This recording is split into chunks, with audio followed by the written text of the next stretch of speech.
We start a week into the Iran-Israel ceasefire and with all sides unable or unwilling to progress the peace process. Iranian officials now say more than 900 people were killed during Israel's 12-day bombing campaign, which hit nuclear sites, military bases and other targets across the country.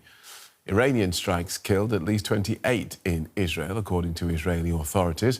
But despite all the missiles that rained down on Iran, including US bunker busters, the damage to Tehran's nuclear program remains unclear.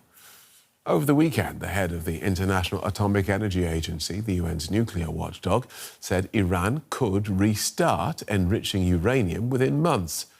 Iran has suspended cooperation with UN inspectors, rejecting a request to visit the nuclear sites bombed by Israel and the United States. The latest satellite imagery of the Fordo underground complex appears to show repair work underway. Inspectors still don't know if highly enriched uranium was moved before the US strike. Well, the resumption of negotiations between Washington and Tehran also remains up in the air. Iranian officials say the talks are off unless the US can guarantee there'll be no further strikes. And after proclaiming himself a peacemaker in the Iran-Israel conflict, Donald Trump doesn't appear to be in a hurry to resume the dialogue. On his Truth Social platform, the American president said, "I'm not offering Iran anything, nor am I even talking to them since we totally obliterated their nuclear facilities." Iran's foreign ministry says the mixed messages are complicating the diplomacy with Washington. We've observed fluctuations and repeated changes in positions over the past 3 to 4 months. This is a consistent pattern in US behavior and is in no way reliable or trustworthy. These developments should be seen as part of psychological and media games, rather than serious statements aimed at negotiation or resolving issues. Well, Tehran has reacted to the external threats from Israel and the United States by launching a new internal security crackdown. Iranian authorities have reportedly arrested more than 700 people over alleged links to Israel. And this came after the Israeli spy agency Mossad released footage of what it said were Israeli agents operating in Iran.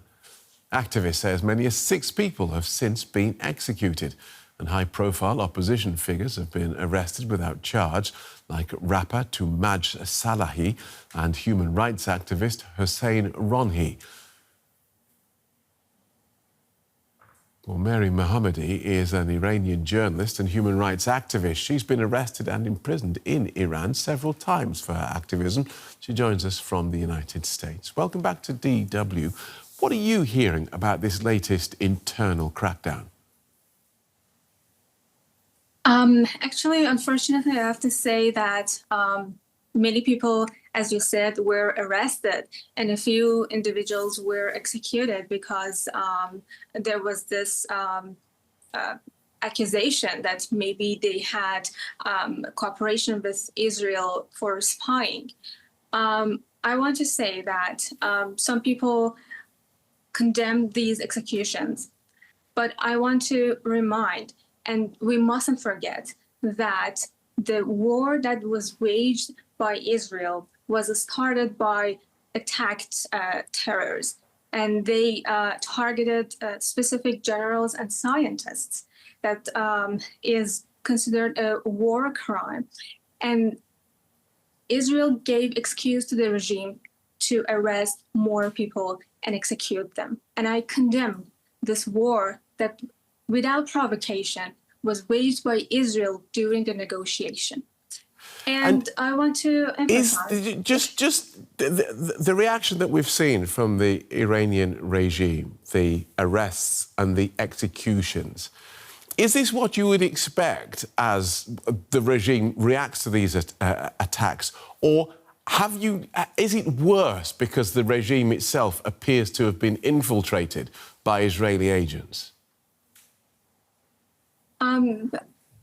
Based on the pattern that we've seen during the decades, we could expect that we are going to see massive arrest and also execution. It was predictable. But I want to say that before this war, we were in the middle of campaigns, digital campaigns for women's rights, and a lot of truckers were on their strike. We were advancing our movement for freedom in a democratic way.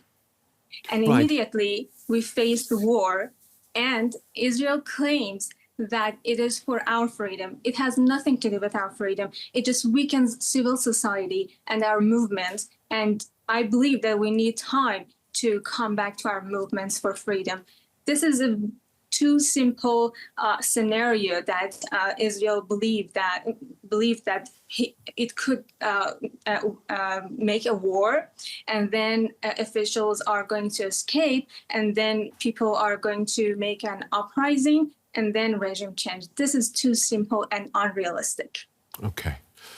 You have experienced detention and prison in Iran at first hand. What is likely to be happening to the hundreds of people who were arrested in this current crackdown? Actually, I want to say that one of the problems that we face, especially, I am a Christian convert with a Muslim background.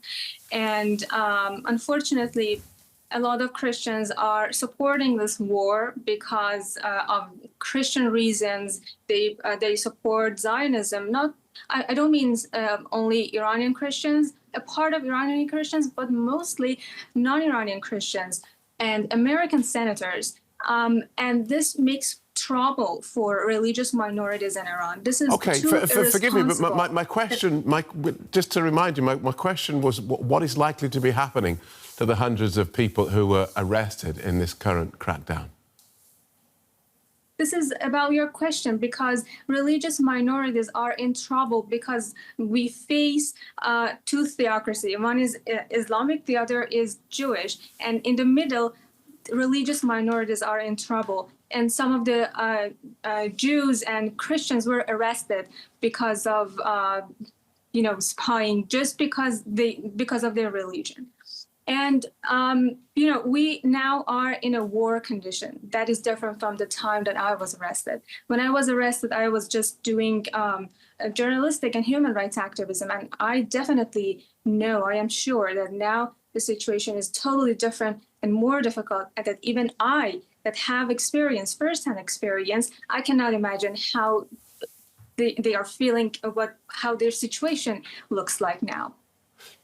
So it does sound like you believe that this war between Iran and Israel, you believe, it sounds like you think that this has actually strengthened the Iranian regime's hand, in as much as it has given focus to the regime's, it's given focus to the regime, saying this is now the enemy, we have to stay and we have to fight. It sounds like you think this has strengthened it rather than weakened it. The people of Iran are smart, and they can prioritize what their next step is. When we are in a war condition, our priority definitely is not regime change. Our priority is defending our country, because, that Israel didn't just targeted generals or military infrastructures. They killed civilians, and even the numbers of civilians who were killed and injured is more than what the regime announced. Those who were killed is more than 1,000. It's about 1,200 people. Those who were injured is about 4,500 people. Directly, Israel targeted 7 hospitals that you didn't see it on the news, because it was just a one-side narrative, and there was a heavy quiet and silence about our situation. And the priority of the people is not uprising. As even you can see yourself, that there is no sign for a movement for people to come to the streets.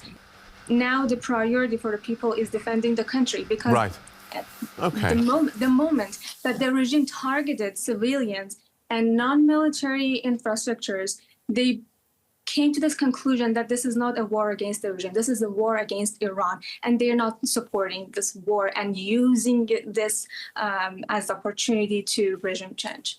And given that Iran shut down the internet for nearly 2 weeks during that war with Israel, how clued up, how aware are Iranians of what is actually going on around them?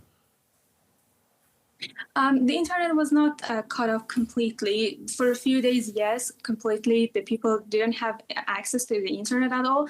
But some days they had weak connection. But now that after ceasefire, people have access to the internet again, and they see the news and they can understand and have a clearer picture of the situation. OK, thanks for joining us, Mary. Mary Mohammadi, Iranian journalist and human rights activist. Thank you for having me. Well, Daniela Sepehri is a German-Iranian activist. Welcome back to DW. What are you hearing from Iran about these latest arrests? When I talk to people, it's mostly the fear of the people of the repression coming from the Islamic Republic right now. We knew that from day one of this war. We warned that whenever this regime escalates in his foreign ministry affairs, it always escalates interior as well. We see that whenever there is war, they will arrest more and more people. We saw that during these 12 days of war, but we see that now as well during this so-called truce, that more and more people are being arrested. You just said it, more than 700 people have been arrested for the baseless accusation of espionage for Israel, which can lead to executions. We have seen that after the Israeli attack on Evin prison, where the most active resistance is being held imprisoned, the prisoners were moved to other prisons, like the women have been moved to Rajak prison, which is famous for the horrible situation there. For example, the water is not able to be you cannot drink the water there. They sleep in the gym of this prison. It's overcrowded. Also for the men in the Greater Tehran prison, it's overcrowded. The women have at least 2 babies under the age of 2 years old with them. So It's a horrible situation. We see that more dissidents are being arrested, and this is exactly what we warned in advance. And you say this is what you expected. I wonder, is it what you expected, or is it worse? Because there are, of course, these fears and the knowledge that Israel does have spies and agents within the regime's apparatus. Totally. We are even more scared that it can get even worse. We have seen the massacres of the 80s decade after the Iran-Iraq war. Thousands and thousands of political dissidents were executed. We have seen it at the end of the war in the summer 1988. There were mass executions in the prisons of Iran, and we have a great fear that this could happen again. What we need right now to prevent this is for international attention and for international pressure on the regime to stop these arrests, to stop these executions, and to put pressure on the regime for the human rights matters in Iran. So that's the reaction and perhaps the overreaction of the Iranian regime. But is dissent within the country growing as these attacks from Israel happen, and perhaps people see that, well, there are cracks in the regime? Absolutely. So the people in Iran have been protesting this regime for years. And we could see that in 2022 with the Women Life Freedom protest, but we have also seen that a few weeks before the Israeli attack, where the workers were on strikes for over 160 cities, tens of thousands of workers have been striking. So the hatred of the people against this regime who kills their own citizens every day is growing day by day, especially during the war, where they saw that the regime is doing nothing to protect the people. There were no alarms, there were no protection measures. When activists like Mohammadi posted a tweet that the regime should protect its citizens from the bomb, instead of arresting them, she got arrested 1.5 hours later after this tweet. So the people saw that the regime is doing nothing to protect them, but worse, they are being imprisoned, they are being executed for just saying that they need protection. So yes, the hatred of the people against this regime is growing through the war, but the freedom movement must be supported not by bombs, but by political pressure on the regime. For example, by putting the Revolutionary Corps on the European terror list. So there is the crackdown that you expected, and there is resistance, there is increasing resistance. Do you believe that the regime is in danger at the moment, or will it do to this latest uprising what it's done to all the others? What is clear that Israel did kill a lot of high-ranked commanders of this regime, but they have been replaced within hours. What's not broken is the huge bases of the regime from the Basij militias or other terrorist groups belonging to this regime. So I think that the war in long term will only stabilize this regime more, because they have this foreign enemy and they can use that to put pressure on the people in Iran even more. But on the other hand, I do have hope that this regime can be shaken to its ground by the people in Iran. It's what the people in Iran always have said, is that they will destroy this regime. They will get democracy in Iran from within. The revolution needs to come from within. It's the people in Iran that know the regime the best, and that they are the most effective protesters against this regime. If there is any chance that this regime can go and democracy will come in Iran, it's only by the hands of the people. Thank you for joining us, German-Iranian activist Daniela Sepehri. Thank you so much. Thank you.